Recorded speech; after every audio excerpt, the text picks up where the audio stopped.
Okay, hello peoples. How's everybody doing? I'm fine.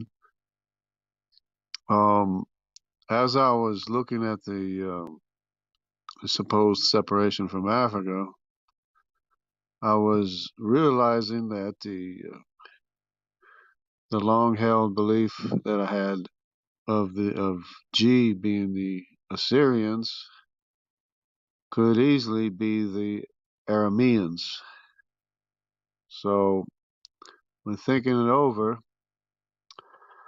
uh, I believe that the Arameans were closer to Israel and Judah than were the Assyrians because the Arameans were right in the area. They were like neighbors, and they sometimes they fought for Israel or with Israel or against Israel, with Judah against Judah.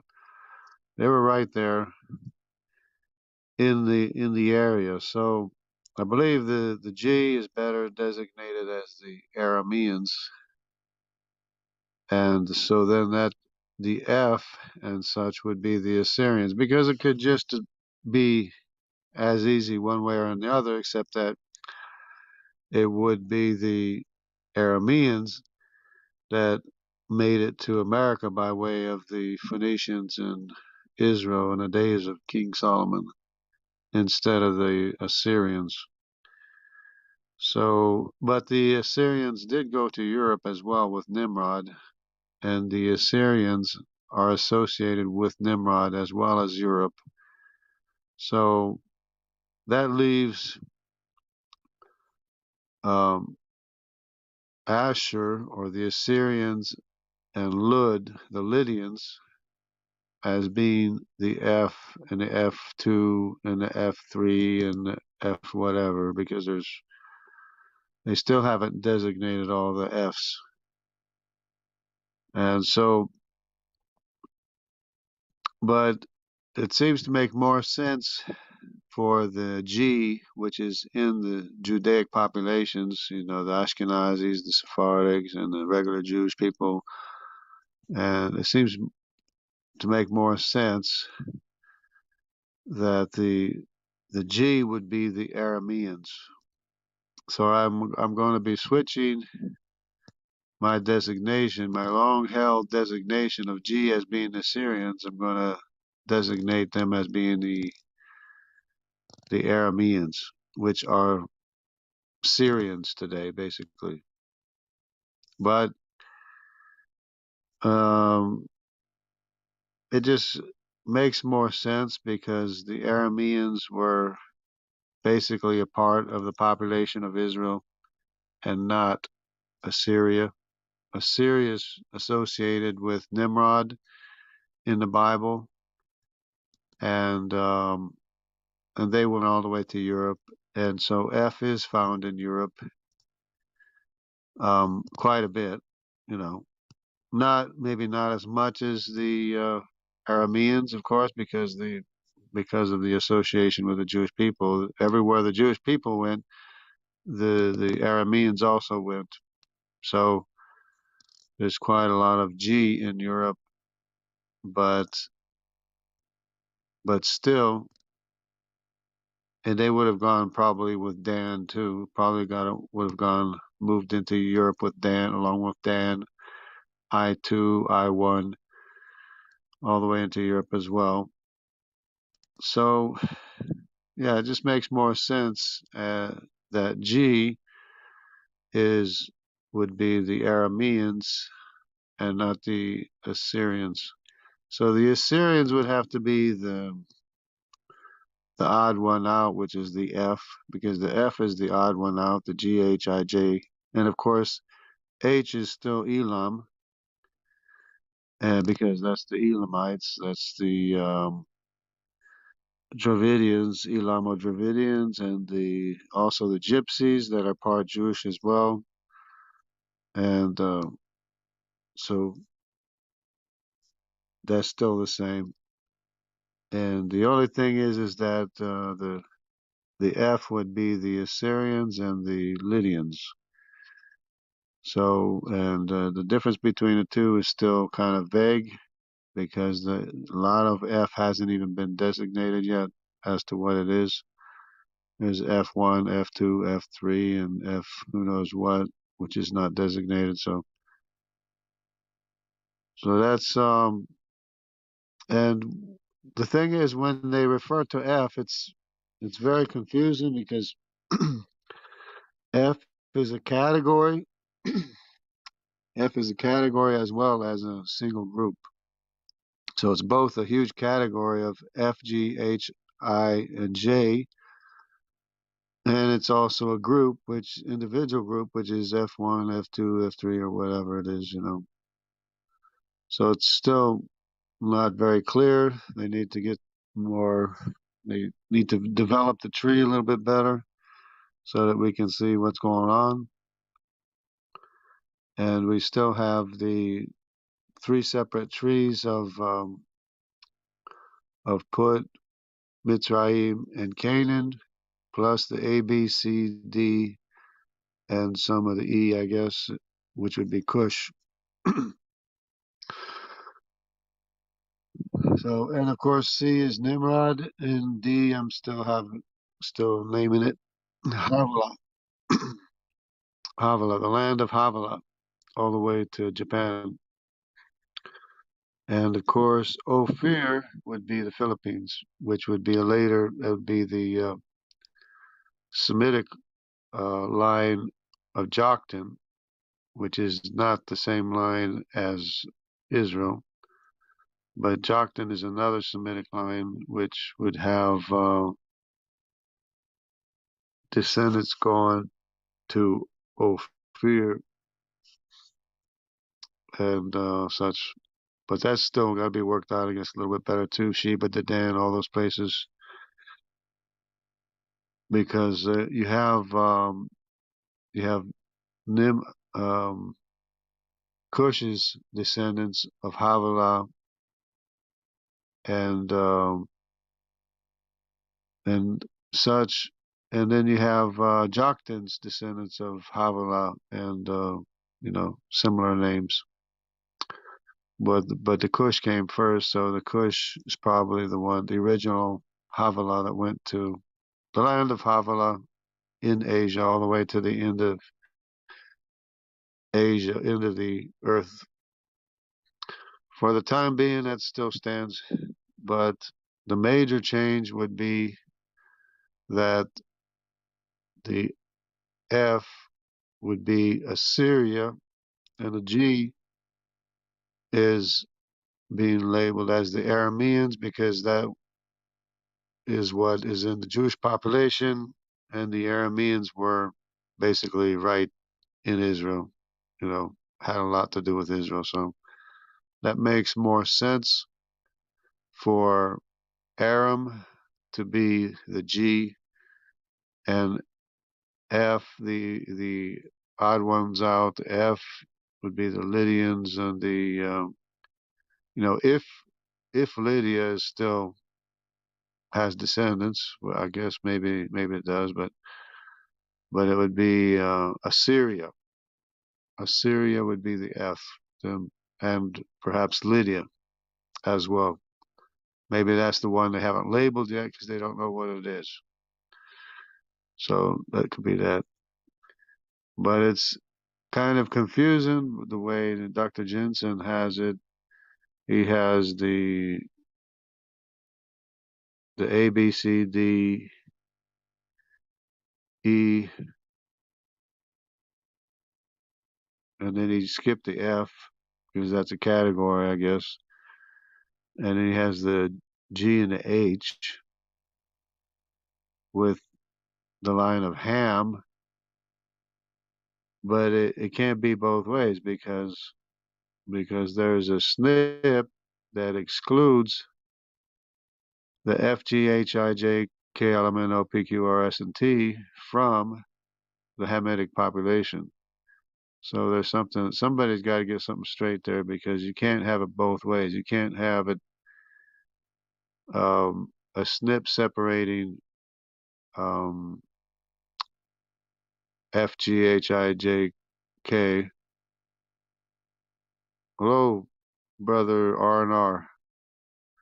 How are you doing? God bless you. You can't have a snip separating F, G, H, I, J, and K and the rest of the world from the A, B, C, D, and E, and then having another snip that connects the G and H to the A, B, C, D, and E. It just, either one's right and one's wrong, and probably Dr. Jensen is the one that's wrong on that. Considering he's not too sure about that separation to begin with. So, and the G then would be Aram, the Arameans, which is basically population of Israel, close to the population of Israel, because Aram, even King David was considered by some as Aramean, but of course he's not Aramean; he's descended from Judah.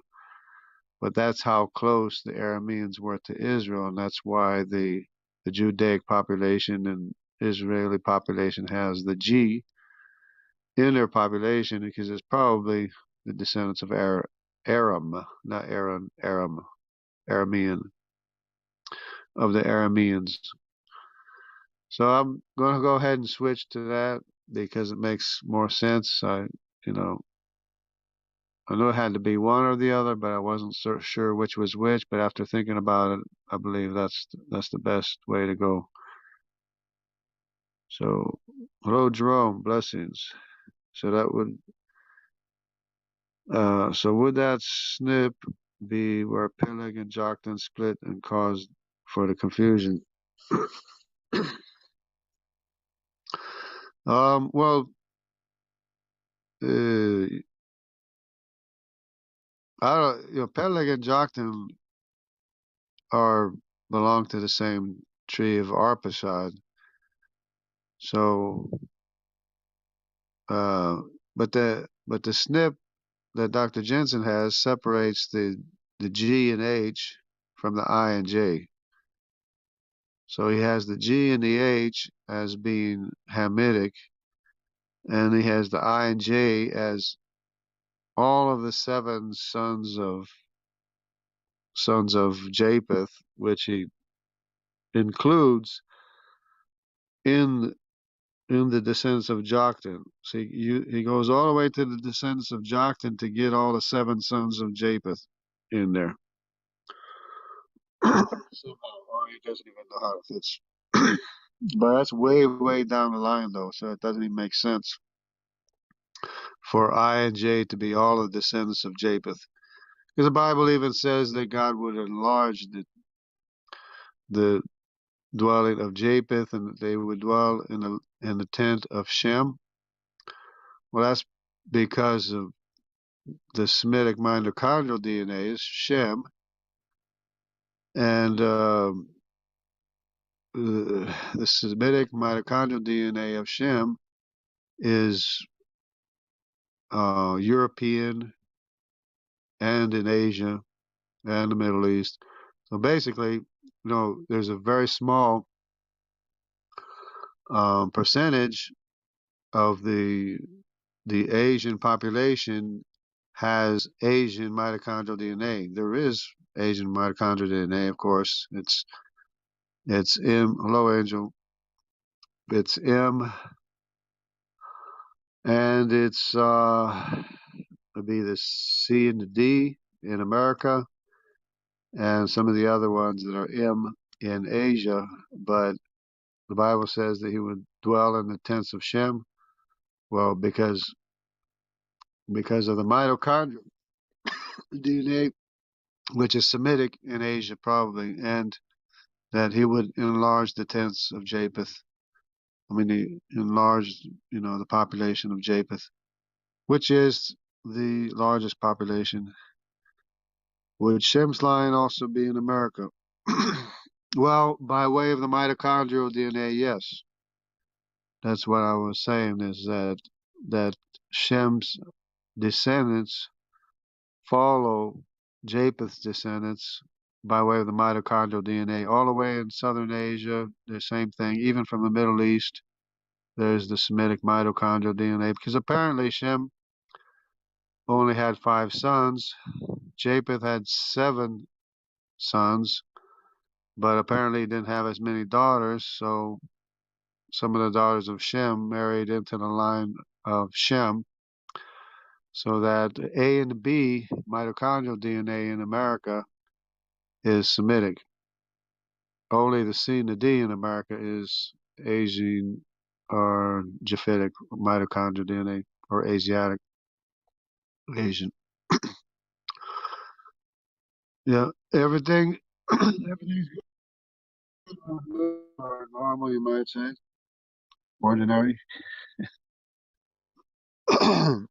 But I'm just putting out there that I'm changing the G um, Y chromosome. Instead of being Assyrian, I'm having the GY chromosome be Aramean, descendants of Aramean, because they were more closely associated with Israel than were the Assyrians. And the Assyrians are more closely connected to Nimrod, associated with Nimrod. So when the Bible speaks of the Assyrians, it speaks of the Assyrians and Nimrod, descendants of Nimrod. So there was basically a mixture of the CY chromosome and now I say the FY chromosome, which were the Assyrians.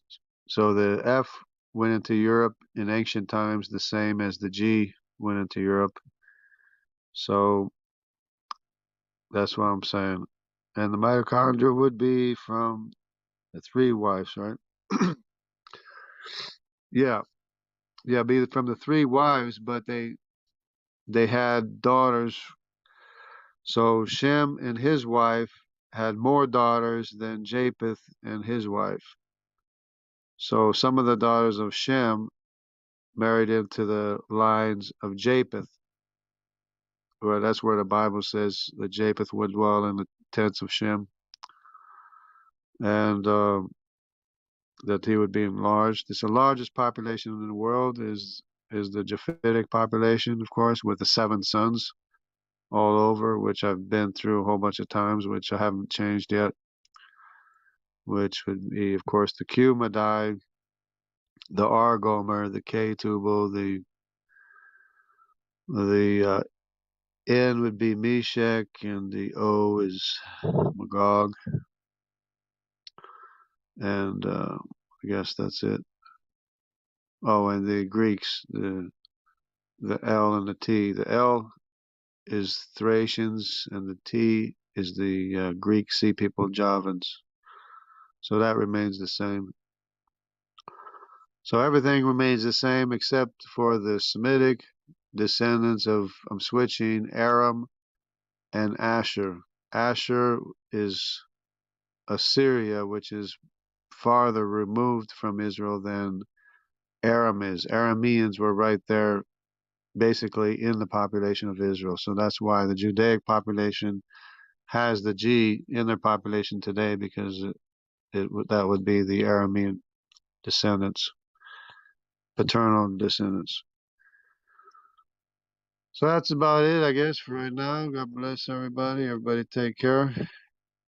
I think we got everything under control, because it can't be both ways. You can't have a snip separating the F, G, H, I, J, K from the A, B, C, D, and E, and then you can't have another snip that joins them together. You know, either one's wrong or the other's wrong.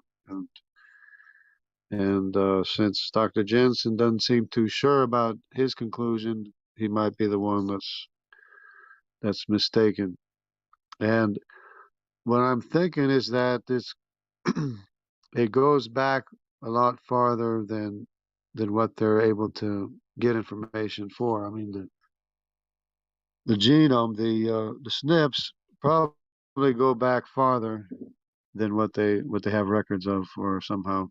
But anyways, I'm still sticking or staying with that because it makes more sense historically too.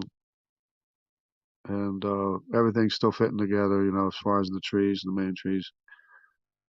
So that's about it for right now. God bless everybody. Take care, and I'll be seeing everybody around, hopefully. God bless everybody.